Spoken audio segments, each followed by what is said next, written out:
Alright, here I'm going to show how to install the spring on the French door of a Samsung fridge.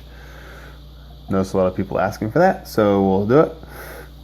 This is the spring. If you notice, on one side there's a little bit of a crook. On the other side it's just 90-degree angle. The 90-degree angle goes down, the crook goes up. When the spring is full, or when the door is closed, the spring is fully extended, and then when it opens it compresses. So I found the easiest way is to pop the spring in there, crook up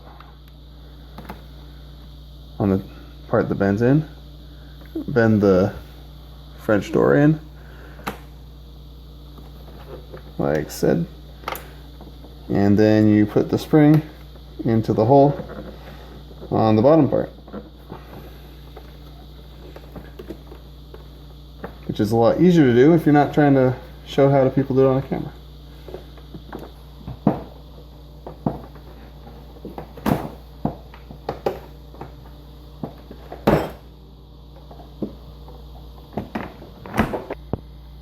This is how it looks once it's installed.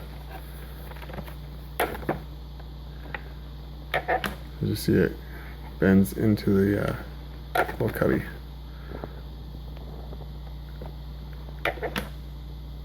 There we go.